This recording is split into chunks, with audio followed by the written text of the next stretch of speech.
Hello there. Thanks for joining us. This is News Channel Nebraska.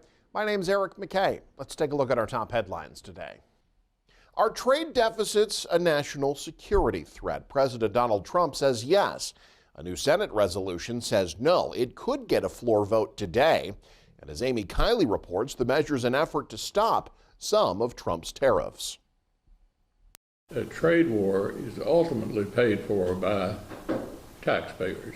The Senate could vote as early as today on a resolution that would effectively block some of President Donald Trump's tariffs. That's according to its co-sponsor, Senator Rand Paul. He predicts enough of his fellow Republicans will vote with Democrats for it to pass. So I have two objections. One is the emergency, and then there's the economic objection to tariffs. The Constitution gives Congress the power to impose duties, but a law lets the president do so under a, quote, unusual and extraordinary threat. Trump's executive order from April 2nd declares trade deficits rise to that level. The Senate resolution would terminate that declaration. Should the president have 100% of the authority in this particular area, and I think some of us think Congress probably ought to have some impact on that. The resolution has almost no chance in the House, where language in a new rule protects Trump's tariffs. We're using the rules of the House to prevent political hijinks and political stunts, and that's what the Democrats have. Almost all mainstream economists say tariffs are inflationary. Trump and his supporters say they'll benefit Americans in the end. When you're going through all this, you got to take the long view. And I think his policy decisions are the right ones. And I think over time, that will bear fruit. I'm Amy Kiley reporting. A burn ban has been extended for the western two-thirds of Nebraska until May 10th. Governor Jim Pillen issued the ban from Highway 81 up to South Dakota all the way until Highway 92, which intersects between Shelby and Rising City. From there, Highway 92 to Highway 281, slightly south of St. Paul, and then Highway 281 all the way to Kansas. Any burning not allowed north or west of those roads. Even if a county says a permit can be issued, the governor's ban overrules that until Saturday, the 10th of May. Areas to the east of those roads are allowed to request a permit for burning, so long as there are no active red flag warnings. When the next severe weather event happens, don't get caught in the dark. Power your kitchen, HVAC, and communication systems with a Jackery solar-capable generator. Just click on our YouTube affiliate shopping tab and you're on your way. It's never too soon for young students to start identifying potential career plans and considering the steps they need to ensure they're on the right path.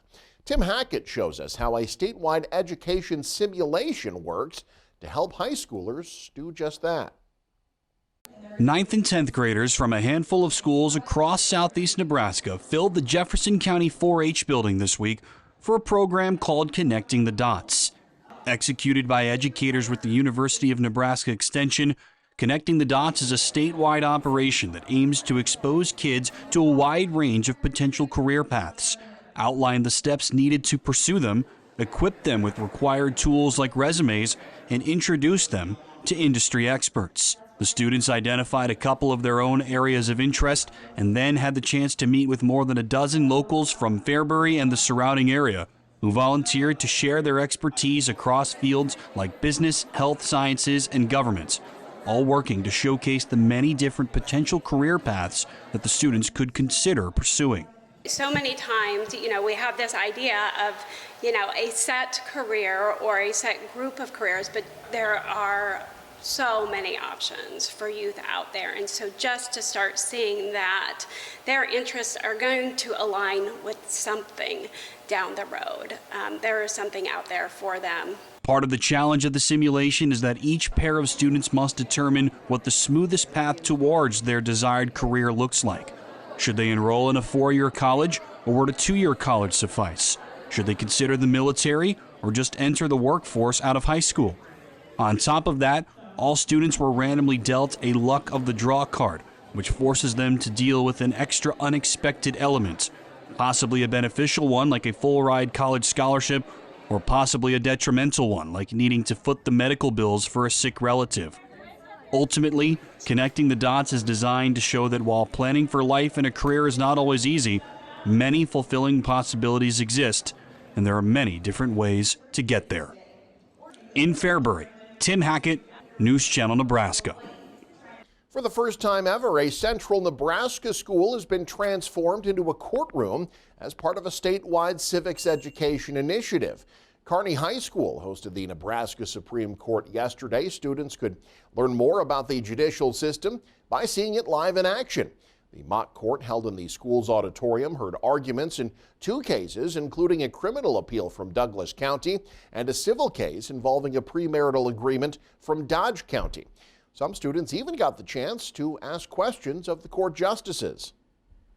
You know, that's a lot of questions that start to spark in the classroom about the process of Supreme Court and what the process looks like. It was cool to watch students become pretty engaged in the civic part of the courtroom and understanding the court process. The event's part of the Nebraska Supreme Court's ongoing Civics Education and Public Outreach Initiative, which is supported by the State Bar Foundation. The initiative aims to increase the awareness and understanding of the legal system among high school students. There was a lot of kind of excitement as we waited in line to get into the chat here. So overall, I think it was a pretty good experience for our students. The event also a part of Kearney High School's Civic Week, held in preparation of National Law Day, which is tomorrow. Outdoor experts in Nebraska say an animal is beginning to opt for Nebraska cities rather than the woods. Jake Bartecki has more. If you've been noticing more of one certain mammal in Lincoln or another urban area of Nebraska, you're not alone. Red foxes have been steadily increasing their presence throughout Nebraska's cities and urban areas, and there's multiple factors as to why. I spoke with UNL wildlife ecologist John Benson, and he says the first of a couple is diet. Taxonomically, they're carnivores, but in terms of what they eat, it is mostly meat, but they will eat other things. So they'll eat berries, they'll eat human food, and so that allows them to do really well in a variety of different situations, including urban areas. And that diet includes small mammals like squirrels, rabbits, and mice, which are abundant throughout urban areas. Benson says another contributing factor is a lack of coyotes, which have been known to kill red foxes. But since coyotes usually avoid humans, a unique ecology concept comes into play, known as the human shield. And it's usually we're thinking about predators and prey like a wolf or a mountain lion with deer or elk.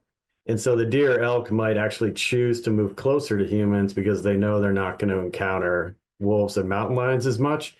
But a situation like coyotes and red foxes where coyotes kill red foxes could also use humans as a shield because they know coyotes aren't going to be running through residential neighborhoods. As far as for dangers to pets, Benson, of course, recommends having rabies shots up to date, but notes conflicts are rare. Red foxes are actually pretty timid, and they would generally probably avoid your dog if they encountered it. And, you know, it sounds silly, but even cats, a lot of cats would probably be a pretty tough matchup against a fox, and a fox would probably rather not deal with it. Fast casual is one of the fastest growing restaurant concepts in the industry. Research from Technomic shows fast casual sales in 2023 grew by more than 11%. That's greater than fast food and family dining. Casey Wanenberg takes us to a Sandhills community where the first fast casual spot is now on the menu.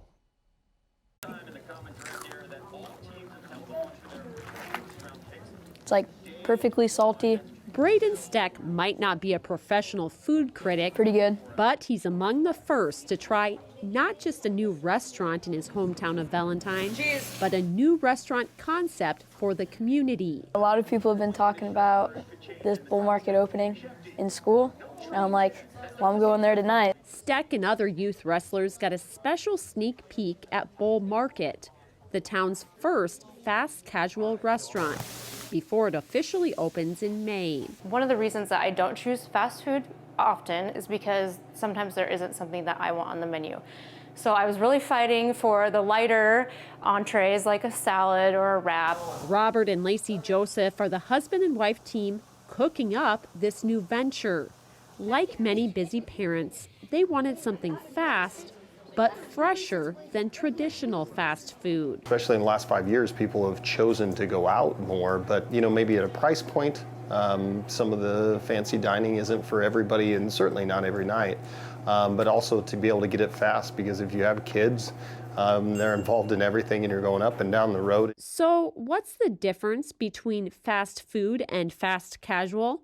Fast food focuses on speed and price, while fast casual still moves quickly, but orders up fresher ingredients and a slightly more upscale experience. Think Panera Bread, Chipotle, or Five Guys. We went to essentially fast food school to be able to do a few things very, very well. While this restaurant is new, the name Bull Market is familiar. The Josephs previously owned a restaurant here in Valentine with that name that burned down a few years ago.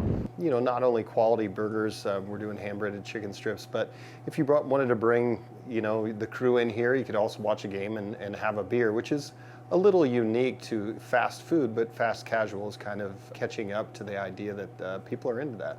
I had a cheeseburger. A restaurant idea that Braden and his taste buds and some fries are excited to have added to the menu in Valentine. In Valentine, Casey Wannenberg, News Channel, Nebraska. And you can stay up to date with the very latest by following us online. Head to newschannelnebraska.com and click on the News tab there. You can also follow us on X, like us on Facebook and Instagram as well. Thanks for joining us. Have a great day. This is News Channel Nebraska.